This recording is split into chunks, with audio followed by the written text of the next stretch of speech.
The Sixers avoid a massive collapse against the Lakers last night. We'll break down everything that happened, but before we get into that, I want to let all of you know, in case you missed it, I am back covering the Eagles. That is right.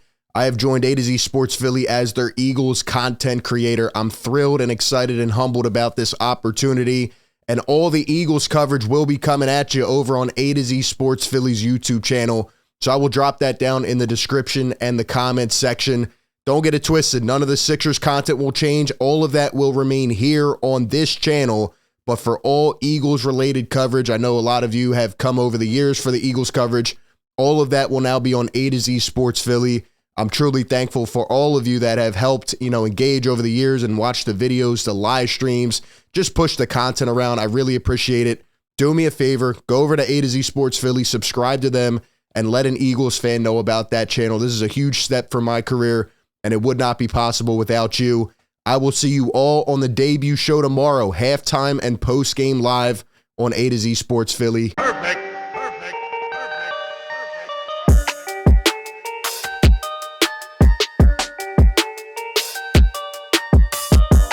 What is going on, everybody? Welcome into Philly Take with RB. You know what to do. Hit the like button, subscribe to the show right now, ring the bell. Don't miss any of the upcoming content. What a night it was last night. The Sixers at home get the W against the Lakers. LeBron and them coming into town, and it felt like the game was over, and then with a minute to go, you're up 9, and then somehow you collapse. It goes to OT. It was just an unbelievable night. The crowd was chirping. There was a lot going on. I was in attendance, and I'm going to tell you about everything that I saw and everything that happened, at least my best perception of how this went down.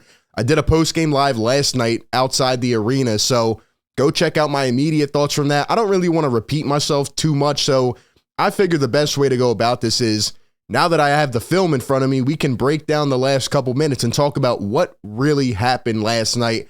It was an absolute roller coaster of emotions. I was almost sick at one point. I thought heads were going to start turning, but at least the Sixers pulled out the win. I'm happy we got the dub, and we're back above 500, but there are some things we need to talk about. Before we get into that, though, shout out to the sponsor of today's show, Manscaped, leading provider of below-the-waist men's grooming products. They are killing it right now, and they're doing an entire sale for the holiday season. Christmas coming up.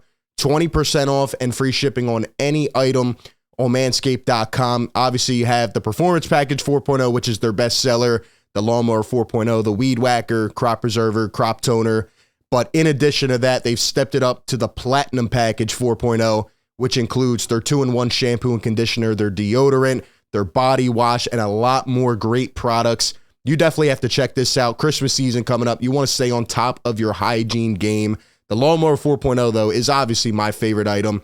The skin-safe technology, the cutting-edge ceramic blade, and obviously the LED flashlight to help you avoid nicking the jewels. Manscaped has you covered with all these items and more all holiday season long. Go over to manscaped.com. Check out all their items. Use promo code Philly. Take it 20% off and free shipping. Trust me, your lady will thank you.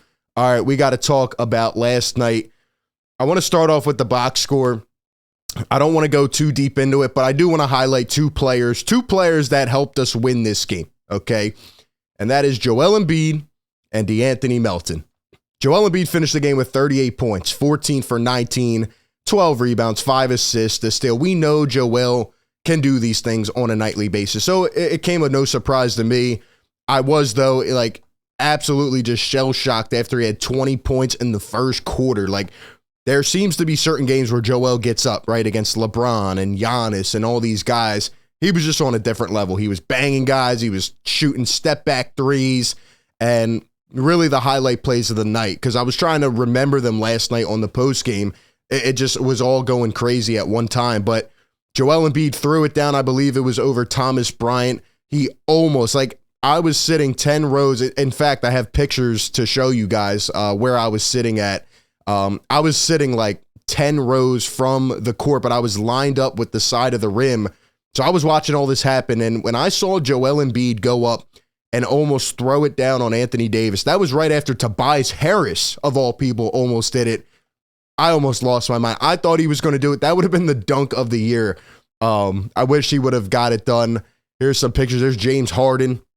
So, it was a great game to go to. I will say the fandom was absolutely insane with the Lakers fans, or the LeBron fans, I guess I should say, because I've never been in a sporting environment like that. I mean, we're out there 50 minutes before a game, just sitting in the seats, and everybody, all these LeBron fans are just gathering around the court, just clapping, and like they were just having the time of their life and just celebrating every movement that man made. I mean, it is LeBron James. I just have never seen that before in person. And there were a lot of Laker fans in the section. You know, they were going back and forth, cheering, jawing. It was great environment to be in. But yeah, Joel Embiid finishes the game with 38, and DeAnthony Melton with 33 points, a career night. Those two are the reason we won. Talk about D-Melt stepping up in a huge way. 11 for 16, 4 rebounds, 2 assists, 7 steals out of DeAnthony Melton, 8 for 12 from deep. Every time that man put up the shot, I said, that is going in. That was a money ball. Shout out to DeAnthony Melton. Harden did have 28. I did feel, though, early on in the game, you know, Harden was not attacking the mismatch. He was not attacking Pat Bev, who was chirping and complaining. Him, Russ, LeBron, they were just, you know, complaining all game like they always do. And the Lakers are not a good team. I'm sorry. The best player on that team, to me, right now, is Austin Reeves. Call it a hot take. That man, Austin Reeves, can shoot. He can shoot. Anywhere he was putting that ball up, what did he finish with? He finished with 25 off the bench. 25. I mean, any shot he put up, the big three at the end of the game, we'll talk about that. It was just unreal seeing that man go. And Anthony Davis did play pretty well as well. But shout out to D-Melt. Had to give him his flowers. I want to give D-Melt a shout out on this stat too, because listen to this, man. DeAnthony Melton is the first Sixer to post 30 points, 8 threes, and 7 steals in a game. And he joins Michael Adams as the only NBA player to do so since the debut of the three-point line. That was a historical performance out of DeAnthony Melton, and that is just absolutely nuts. Sean Bernard, shout out to my guy, post this. He says DeAnthony Melton scored a career at 33 points. Melton says the steals were his favorite part of the game. That is a true ball player right there. That is a winner. And he said he's given the jersey to his mom. Just beautiful. Just beautiful. Also, a couple more things before we get into this final couple possessions. Here's the rundown of it. Okay, so the Sixers led by 16 with 4:05 to go, 12 points with 2:13 to go, and 9 with 34 seconds to go.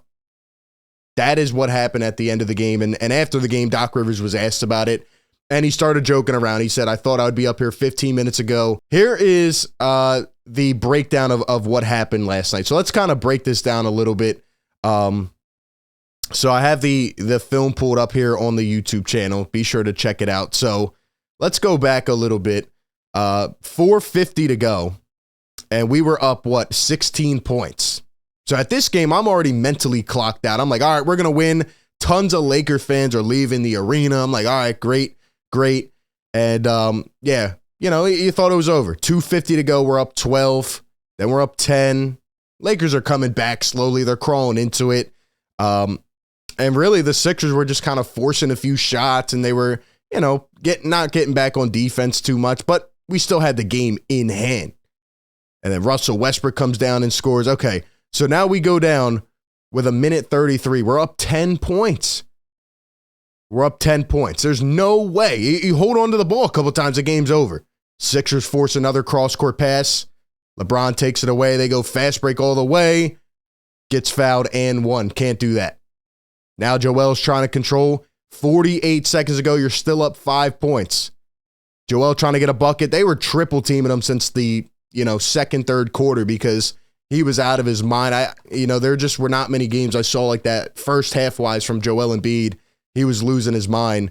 And he kicks it out for 3. Melton knocks it down. You're back up 8 points with 43 seconds to go. There's no way you're up 9 points with that amount of time, with 34 seconds. There's no way this should be a tied game. I thought it was over by any means. Westbrook kicks it out. Bev goes in for an easy 2.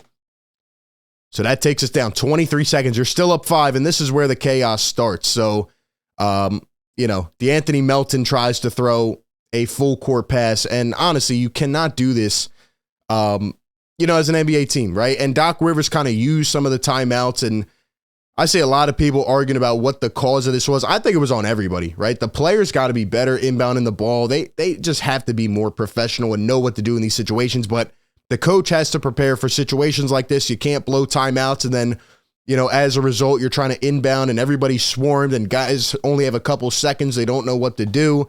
So we try to throw the full court pass and Tucker can't track it down. I'm literally sitting like right here, 10 rows back next to the word Philadelphia. I'm like, are you kidding me? They can't save it. The Lakers get it back. You're still up 5 points with 17 seconds. How does this happen? How does this happen? Bev brings it down the floor. He kicks, and I knew this was going in. Austin Reeves, I'm telling you, he is a sniper. And then here you go, 10 seconds to go. D'Anthony Melton at the free throw line, and he's going to miss. And that is a brutal, thing right there. He just can't do it. And then the second one he knocks down. So it's a 3-point game. And then this was probably the most frustrating part. And all of this just goes to show, you got to be better. You got to prepare better. Championship teams know how to handle these type of situations. There's no way in the playoffs you can let something like this happen. We have experienced a close to, similar, feeling and connection with a playoff game that just slips right out from under our feet. But this was the most frustrating. 10.5 to go.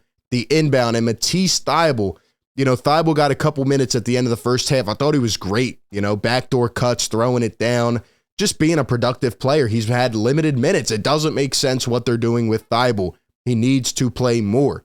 And then he comes back in cold in the fourth, and here he comes cold at the end of the game. But this reminded me just of the Hawks series. This literally reminded me of that 3-point game, 10 seconds. First off, you can't get beat around a screen. But second off, why are you reaching right there? He reaches, and it is the Lakers. They are going to call a foul, and Reeves puts it up.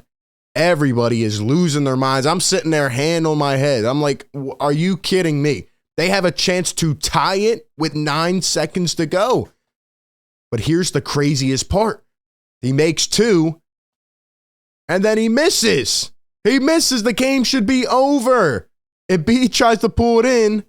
Might have been a foul, but they steal it away. And it goes out of bounds. So the Sixers are trying to inbound the ball. And look at this. Look at this. They got they got James Harden there. Melton's looking, scanning. Embiid's calling for it. So, you're trying to get it to Embiid, but why is he standing so far away and you lob it up? I mean, this is just not a good setup. That's the way I can describe it. And Davis gets physical and takes it away. And look at that. Russ, Davis, and foul. Now, that was a good way to get back and foul him, but, it just looks like a circus act. Like, what are we doing here? Get the ball in and hold it and tuck it. Come on, man. Set a couple screens and get a guy open. So now they go back to the line, and I'm going to pull up the video.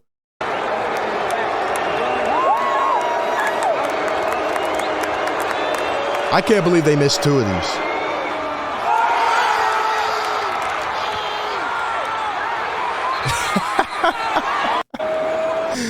A lot of the Laker fans left, and there were still a lot of them in there, LeBron fans, and we just can't believe what's going on. Let's be honest, if the Lakers make one of those free throws, if Austin Reeves doesn't let the pressure build up or Anthony Davis knocks this down, what happens to the Sixers? Drop a comment. Let me know. What if the Lakers had completed this comeback by hitting one of those final free throws? And it just goes to show how many crazy things happen in a basketball game, so minuscule or so, little things you might not notice that add up to the outcome of a game.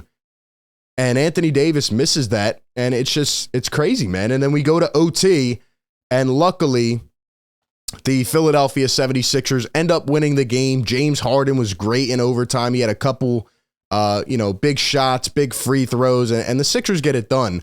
But the fact of the matter is, it should have never came down to that. How do you watch a lead diminish like that? Good teams don't do this. You have to be better. So I don't know how to feel about this game. I was happy to be there and see just the scenery and the environment of it. And I'm happy we got the win. But should I be happy?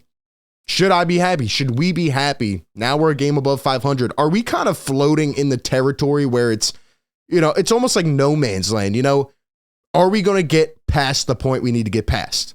Or should this thing go downhill before it goes back uphill? Do you know what I mean? Like, I don't know. Why can't the Sixers just win an easy game? Those are my thoughts. Give me yours down below in the comments section. Appreciate everybody for tuning in. As always, be sure to like, comment, subscribe. Like always, I will catch you all on the next one. Peace.